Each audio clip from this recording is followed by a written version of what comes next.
Hello, I'm Carl Seibert. Thanks for joining me. If you've read my blog for a while or watched my videos, you've heard me say that your important metadata, your IPTC metadata, lives in two different places in your file. There is a copy of the basic IPTC information in the old-fashioned IPTC IIM data block. Now, this is a very old standard. That data block has been in existence for a quarter of a century or so.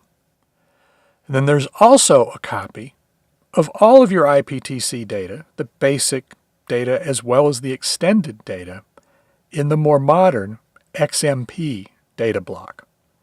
Now, you may have wondered when you're looking at an application exactly which copy of the data that you're looking at. And I've wondered that too. There are all kinds of standards, but in the metadata world, not conforming to standards is pretty much the standard. Now, there is also potentially, if we're talking about your caption and copyright information, a third place in the file where that information may live. There are fields in the Exif data block to contain that information as well. So altogether, there's potentially three places where your caption could live, or your copyright information for that matter too. So I fired up Exif tool, which is a wonderful command line program that allows you to do just about whatever you want with metadata. And I made a test file that had a different caption in each of the three places where a caption might live. And then the plan was to open that file in various applications and see what they did with it.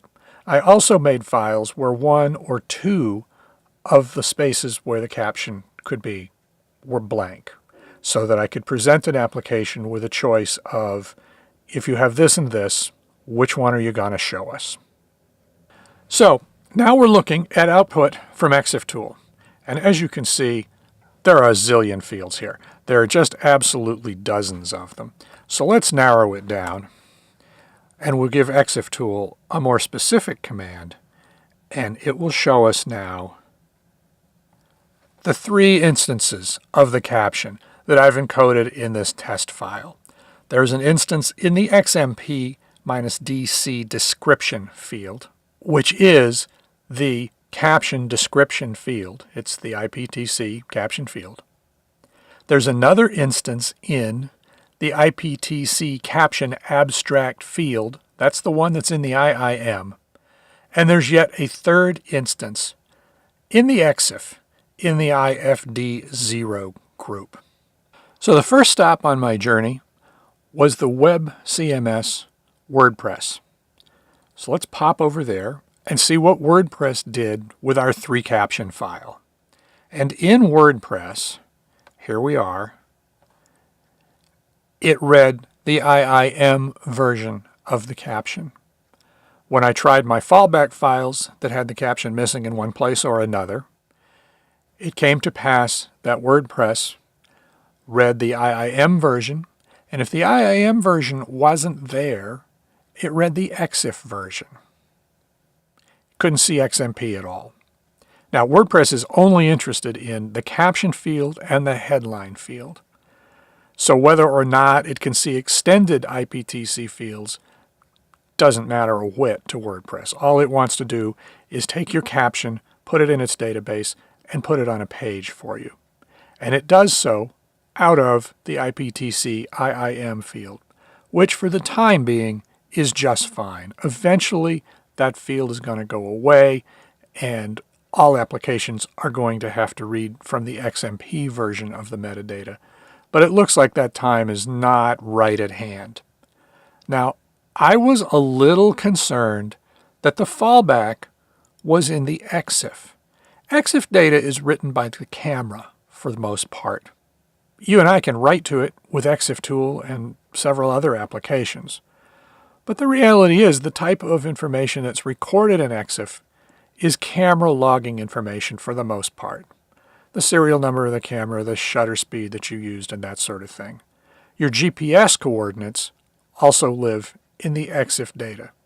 But by and large, by the time a picture is ready to be published, with the possible exception of the GPS coordinates, which actually generally would be moved out of that data and copied into the IPTC data or copied into the body of an accompanying article, Exif data is pretty expendable.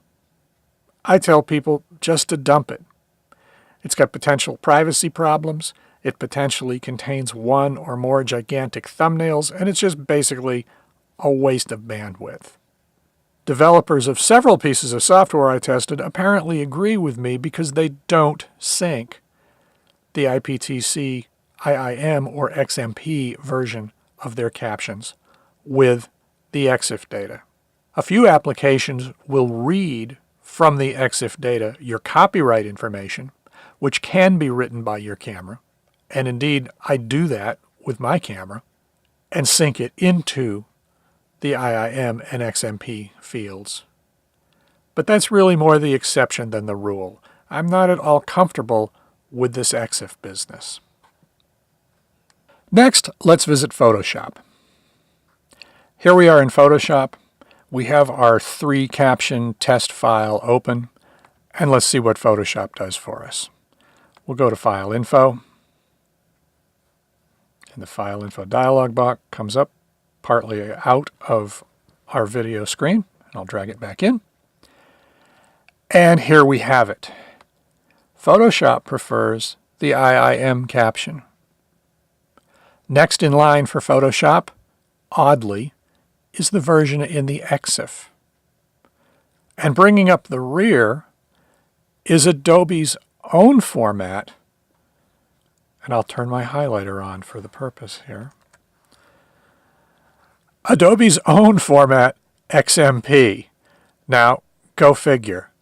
I was flabbergasted. I redid the test 3 times, but yep, it prefers the IIM. If it can't see the IIM, it prefers the version in Exif, and only then, only if that's missing, and the only choice, does this Adobe product show you its own version of the metadata in the XMP data block. I thought that was really very strange. Now, the 2 other Adobe products on our menu, Adobe Lightroom and Adobe Bridge, both preferred the IIM caption, followed by their own XMP version of the caption, followed by the Exif version. All 3 Adobe products wrote to all 3 fields, effectively synchronizing them. Last write wins. If you edit a caption in any of the Adobe products, when you save it, all 3 fields are essentially synchronized. Now, it's worth pointing out that the Metadata Working Group standard does say that if the IIM and XMP versions of a field are different, if the checksum doesn't match. And that's actually for the whole block, not just for that field. But if the IIM and XMP captions in a test file are different, and the application conforms to the Metadata Working Group guidelines, it's supposed to prefer the IIM version of the data. I suspect that in a normal circumstance where the 2 versions match, that Adobe Photoshop will probably show the XMP version, and the other 2 Adobe products as well, Bridge and Lightroom. Next, let's visit PhotoMechanic. Now, PhotoMechanic is the 800-pound gorilla of metadata editing applications. And we'll go to PhotoMechanic's preferences. And we'll go to the XMP IPTC panel. And here we have a plethora of choices about how we handle metadata. Not surprisingly, this is a very configurable program, and these are well thought out, professionally relevant choices. Basically, PhotoMechanic, the current version, saves data, if it has the choice, to the XMP format. you can choose to also save to the IIM format. And that's an extremely good idea. I recommend very, very highly that you do that. The IIM format at this point in time is absolutely necessary. Once you've made that choice, you're good to go in PhotoMechanic. And then PhotoMechanic allows a wide range of flexibility for what to do in a situation where you need to write an XMP sidecar file, particularly if you're working with a raw file. We won't go into that in too much depth because that's more of a workflow matter. And here we have PhotoMechanic displaying the XMP version of the caption. If the XMP version of the caption, and I set the preference to read XMP, I have a choice about this. I could force it to read IIM. But if the XMP is not there, it falls back to the IIM just as we would expect it to. And it writes to both places, thus syncing XMP and IIM. PhotoMechanic reads from the Exif the copyright and creator fields and syncs those to both the IIM and XMP fields. PhotoMechanic neither reads nor writes the Exif image description field, which is the third possibility for where a caption might be. So that's something to bear in mind. PhotoMechanic does not write to that Exif field. Apparently Dennis Walker feels the same way about that field that I do. Now, let's visit Xnview. Now, Xnview, if you followed along, is a very versatile, very inexpensive program. It's a wee bit quirky, and it's not my first choice for a person who has to author a ton of metadata and edit a ton of pictures. But if you run a website, for example, and you simply have to work with pictures, read the metadata, resize pictures, recompress pictures, possibly even strip some metadata out of pictures, Xnview is a very recommendable product. Now, Xnview has this info panel somewhere in the interface. I keep it on the left side of mine. There's a pane in this info panel where you can display the output of an Exif tool query, which is pretty handy for us because we can see here in this great long Exif tool output which of our captions exist in the file. And indeed, Xnview can read all the metadata. Now, there are different tabs in our info panel, and we can narrow down our hunting a little bit. We're here in the Exif portion of our info panel, and there we have it. We can see that Xnview can read the tag that's in the Exif. If we move to the IPTC tab, here's our caption in the IPTC. And it's a little more difficult to spot in the XMP, but it's in here. There it is, right there, the XMP DC description field. Now, that's the name of the field in the XMP hierarchy. What we're talking about here is the IPTC caption description field. IPTC says you can call that field either one of those things or both. Now, in our browser, in Xnview, we see a sort of a different story. If we call the metadata editor, we see the XMP version of our test caption. But in Xnview, in the metadata editor, we have options. And from this pull down, I can choose XMP or IPTC IIM, one or the other, or both. And depending on what I choose in this pull down, the metadata editor tab will behave differently. Now, it doesn't fall back like our other applications at all.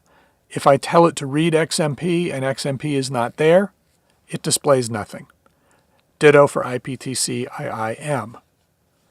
So one simply chooses the mode that one's most comfortable with in this pull-down list, and this will also control writing behavior. Which field gets written first. And you can swap back and forth. Now, if you hit write, it's actually going to write whatever it sees before it onto the file that you're looking at. But you can change the pull-down and just press the and just press the cancel button to dismiss the dialog, and it will change the behavior. Now, under our picture, and once again, I will turn on my highlighter for a moment. There we go. Under our picture, we have the slide mount label in Xnview. Now, look, I set the dialog to show me the XMP version of the caption, but in the label, I see the IPTC version of the caption. And we'll turn that off, and I'll hover over the picture. There we go. And here we have a pop-up tooltip. And in this pop-up tooltip, I can see my IIM version of the caption and the Exif version of the caption. This is all user definable, as it turns out, in Xnview. It upset me when I first saw it. Now, I think it's actually a cool feature.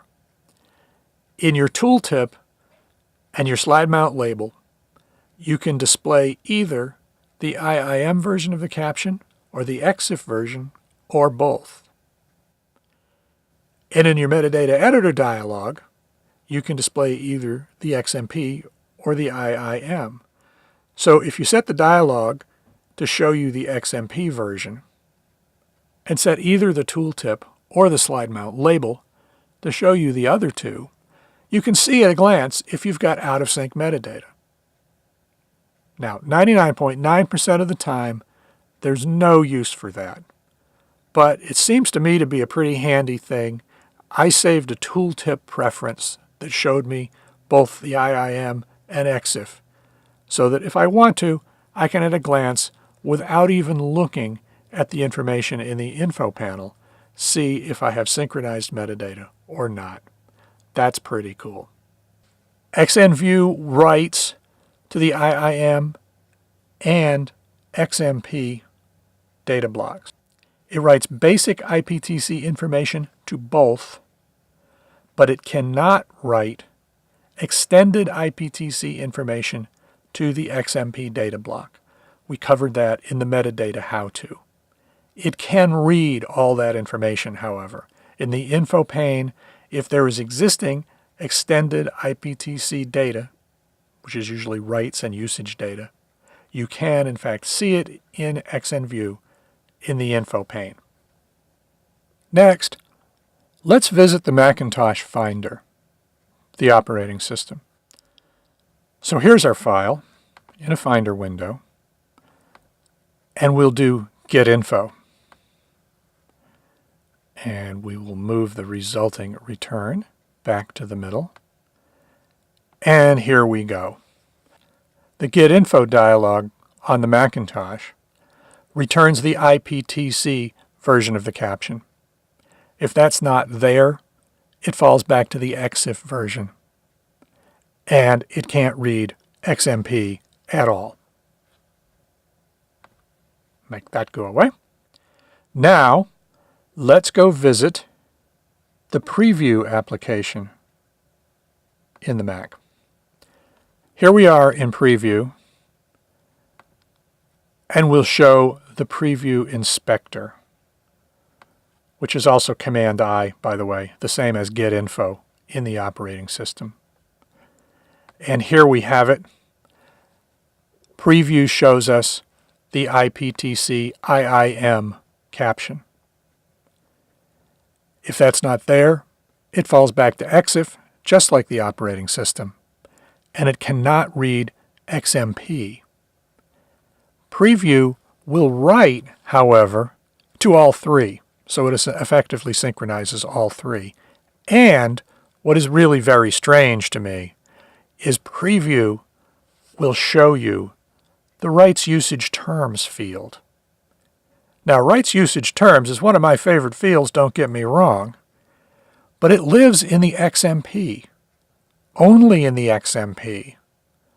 So I find it really odd that Preview shows me this one XMP field, but won't show me the XMP caption, even if the other two possibilities aren't there. I also paid a visit to the Properties dialog in Windows 7 and Windows 10. In both of those operating systems, in the Properties dialog, the Exif version of the caption was revealed. Windows calls it the subject, but it was the Exif version of the caption, and the Properties dialog could not read either XMP or IIM in either operating system. The Windows 10 Photos application behaved just like the operating system. It could read the Exif version of our test caption, but none of the others. I then visited the Windows-only photo browsing application Xnview. Xnview has separate dialogues for IPTC caption information, IPTC IIM caption information we're talking about here, and Exif caption information. It could not read XMP at all. It can write to the to the IIM data block. It can't write to the Exif data block, so only the IIM data block.